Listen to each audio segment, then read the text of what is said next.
bonsoir à toutes et bonsoir à tous. C'est l'instant page invitée qui reçoit pour vous Judith Adivignon. Elle est la chargée de communication de l'association Buntu Sport du Bénin. Avec notre invité du jour, il sera question non seulement de l'avènement de Buntu Sport au Bénin, mais aussi et surtout de la 4e édition des Olympiades Buntu qu'organise l'association Buntu Sport. Madame Judith Bernice Adivignon, bonsoir à vous. Bonsoir le plateau, bonsoir chers auditeurs et auditrices. Et merci d'avoir honoré à ce rendez-vous.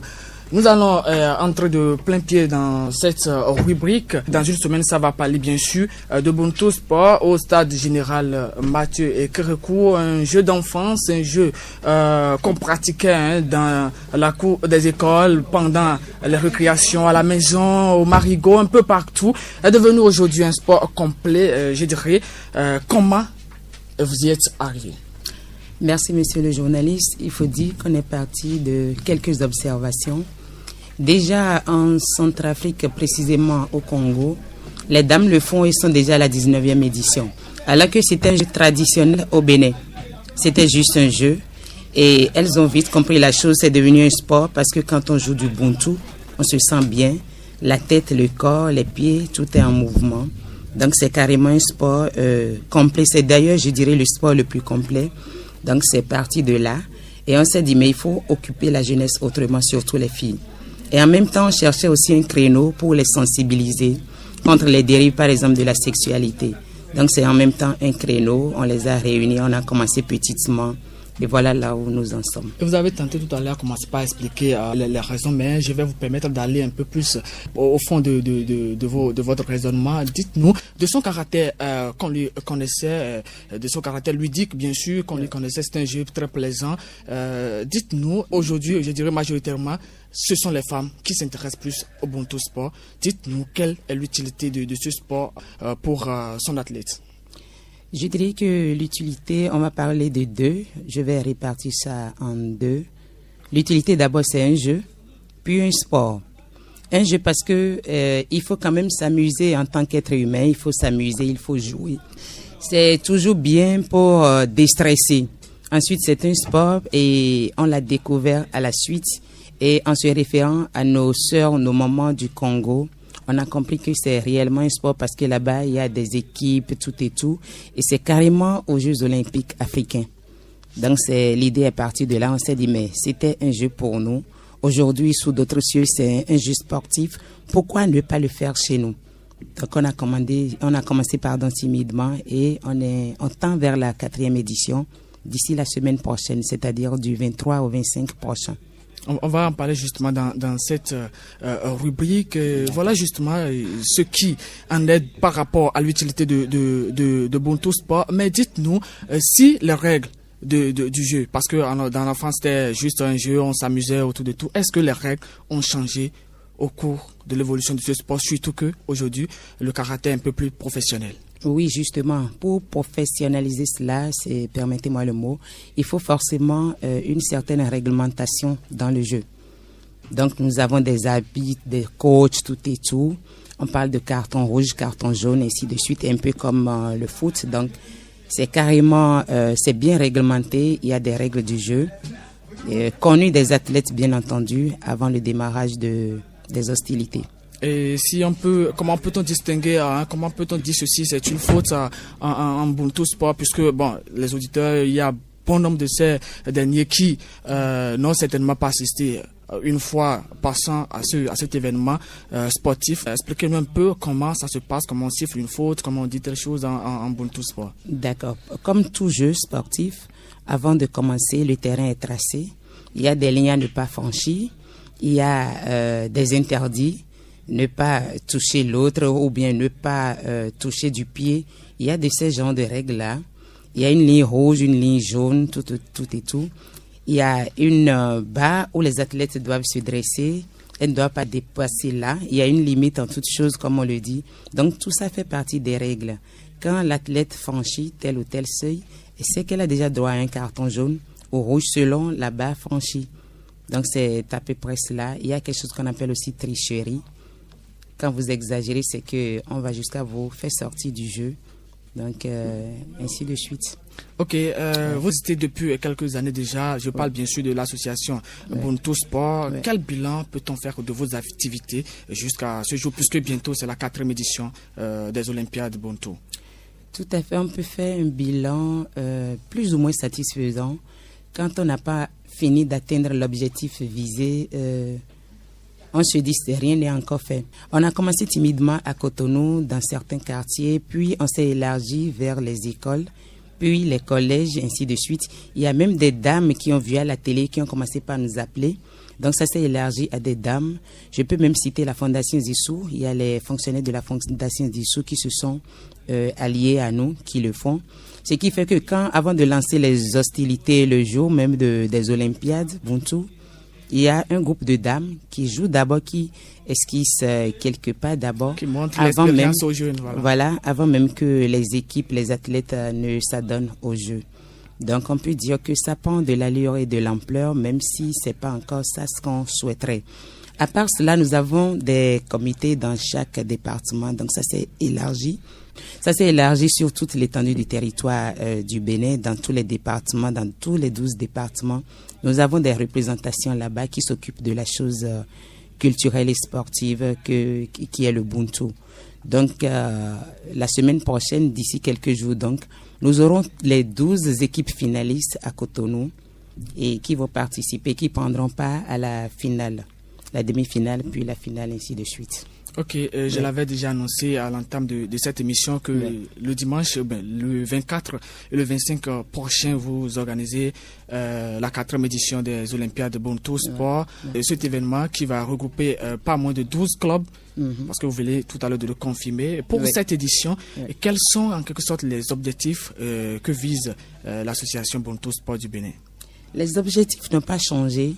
Réunir la jeunesse autour d'un jeu et un sport en même temps.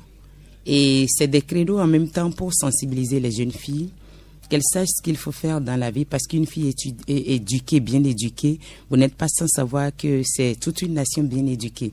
Donc c'est en même temps un créneau du donner et du recevoir, parce qu'on écoute en même temps les jeunes filles, on leur transmet ce qu'on sait comme savoir. Il y a aussi des gens de l'ABPF, ainsi de suite, qui interviennent. Donc c'est en même temps un créneau pour sensibiliser les jeunes filles, et elles sont mieux aguerries quand elles sont devant un jeune gars ou pourquoi pas quelqu'un d'un certain âge parlant d'homme. Mais très souvent, vous vous intéressez aux femmes. Est-ce que les hommes sont exclus? On est en train de penser à la chose, puisque au départ, c'est un jeu pour femmes. C'est un peu comme le foot était pour les hommes. Aujourd'hui, c'est vrai qu'il y a des équipes féminines de football. On est en train de penser à la chose, parce que lors des entraînements, il y a des jeunes gens qui s'intéressent au Bonto et qui arrivent même à mieux jouer que certaines filles.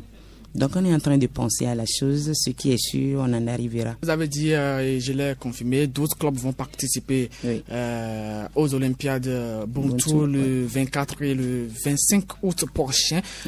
Dites-nous très rapidement comment ces clubs ont été qualifiés pour cette phase. Merci. Des tournois ont été organisés sur toute l'étendue du territoire, comme je le disais tantôt. Donc, dans chaque département, il y a eu des matchs livrés. Donc, il y a eu des quarts de finale, des demi-finales et des finales dans chacun des départements. Donc, c'est comme ça qu'il y a eu des clubs, des équipes finalistes. Et c'est ces équipes finalistes, chaque équipe de chaque département finaliste sera représenté à Cotonou.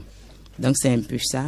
Je peux déjà citer les équipes si vous le permettez. Oui, je vous le permets très bien. Il y a déjà Kappa Girl du Borgou, Petit Piment de la Liborie, Kinikini du Plateau, Star Girls du Weme, Sagesse Club du Mono, Tigresse du Koufo, les Éclaireurs du Littoral, Dragon du Littoral. Ensemble, on est fort. C'est aussi une autre équipe. De l'Atlantique, Vipère de l'Atlantique, Amazon du Zoo et Apache des Collines. Et voilà les 12 équipes. Dans ces 12 équipes, il y aura toujours des débutants, n'est-ce pas? Non, pas forcément. Ils sont tous des expérimentés, ceux qui ont déjà pris une fois, pas une fois, 2 fois. Non, pas forcément prendre pas, mais c'est des équipes qui existaient. Déjà créées dans les départements lors de nos rassemblements et autres formations. Ok, et je vais plus me spécialiser sur la compétition du week-end prochain. Comment va se dérouler le tournoi? Comment c'est en linéaire ou bien il y aura une phase de groupe pour les 12 clubs qualifiés après les huitièmes de finale ou bien quart de finale, comme ça se passe bien évidemment en football? Est-ce que c'est comme ça? C'est pratiquement exactement la même chose jusqu'à la finale où il y aura l'équipe finaliste, ça fait l'équipe gagnante, une deuxième et troisième équipe. Et il y a des trophées à décerner. Il y a des trophées à décerner. Voilà, je m'en vais parler justement de ces innovations. Quelles sont ces différentes distinctions qui sont pourvues pour les athlètes ou bien les meilleurs clubs, les meilleurs athlètes du jour? Oui, à part les trophées qui sont, disons, des coupes carrément, il y a des médailles décernées aux meilleures joueuses, les meilleures joueuses qui ont bien travaillé, ainsi de suite, que ce soit par rapport au Ubuntu, en classe également, parce on fait carrément un suivi de nos athlètes. Il faut qu'elles travaillent tout étant athlètes. Donc il y a tout ça qui est en jeu et on leur décerne des médailles, des prix carrément. Vous voulez décerner des prix, des médailles carrément, juste pour encourager les gens. Mais dites-nous, depuis vous abattez un travail qui est en train de prendre un tout petit peu. On ne peut jamais oublier aussi les difficultés. Dites-nous en quelque sorte quelles sont les difficultés. Oui, parlant de difficultés, il y en a tellement. Rassembler des gens, l'espèce humaine, c'est déjà difficile à gérer. Oui, et quand il s'agit d'équipes, vous voyez ce que ça donne. Là, déjà, à Cotonou, le week-end prochain, on aura les 12 équipes. Il faut les loger, il faut les nourrir. Justement. Il faut les suivre de très près parce qu'il y en a qui sont venus de l'intérieur du pays, qui ne connaissent personne ici. Donc, il y a carrément comme une veille citoyenne à faire. Et celles qui auront des bobos, celles qui vont souffrir, par exemple, on ne sait jamais, le palu, quelque fièvre que ce soit, tout est tout. La santé, lui, n'a pas, les maladies ne préviennent jamais. Tout à fait. Donc, il faut veiller à tout cela, leur manger, surtout le déplacement. Donc, il y a tout ça là qui est en jeu. Nous n'avons pratiquement pas d'aide. C'est difficile. C'est carrément une équation qu'on essaye de résoudre. Donc, en termes de difficulté, c'est ce qui est très important à mentionner. Je suis tellement curieux de savoir davantage, surtout sur ces difficultés. Comment vous pensez à relever tous ces défis qui se présentent devant vous? Nous tournons surtout malheureusement sur le côté financier. Justement, on se tourne vers les sponsors qui ne réagissent pas vraiment, timidement, mais pas vraiment. C'est pas encore ça ce qu'il faut. Donc, si on peut avoir une aide consistante venant du côté de notre ministère de tutelle, je crois que ce serait un punch. Ça va vraiment nous aider parce que c'est du boulot et il faut les moyens pour parvenir à notre cible. Voilà, justement, moi-même, je pense déjà à rejoindre la famille Ubuntu Sport, puisque vous avez parlé tout à l'heure des distinctions. Moi, j'aime beaucoup les distinctions. Le club champion, quel sera en quelque sorte ce qui va remporter comme trophée en termes il y a carrément, c'est le trophée du jeu de la coupe. Enfin, c'est carrément comme une coupe. Et si on veut évaluer sa valeur en quelque sorte. Je ne saurais le dire sur ce plateau, mais c'est quelque chose de très important. Ok, je ne vais pas trop persister. Ouais. Vous parlez tout à l'heure des difficultés, ça me rappelle justement quelque chose. Et il fut un temps, on était en pleine compétition et puis il y avait un incident sanitaire, des difficultés de santé, tout et tout. Et je me demande si vraiment l'association Ubuntu Sport prévoit déjà des dispositions pour résoudre, pour pallier ces difficultés qui peuvent à tout moment se pointer à l'horizon parce qu'on ne sait jamais. Nous tendons justement vers la fin de cet entretien. Est-ce que vous avez un appel, quelques mots à lancer à l'endroit de nos auditeurs? Justement, j'allais dire qu'il y a encore des gens qui sont sceptiques par rapport au Ubuntu, que les parents laissent leurs filles venir vers nous, leurs épouses venir vers nous.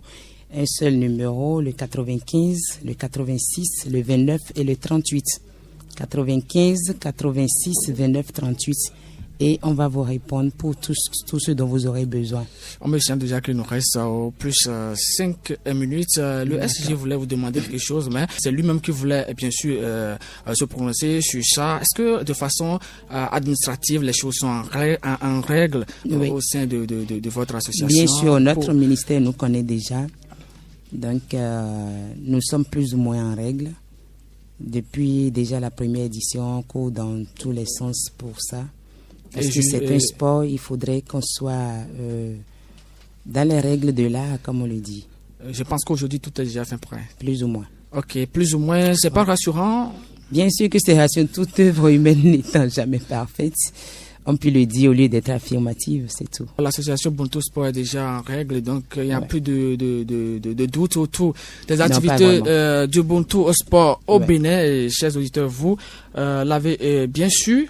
Je pense que nous sommes déjà à la fin de cet entretien. Madame Judith Bernice Adivignon, merci d'avoir été des nôtres sur ce plateau. Merci pour l'opportunité de découverte. Ok, merci beaucoup à vous aussi. Moi, je suis resté Albert Danji devant ce microphone.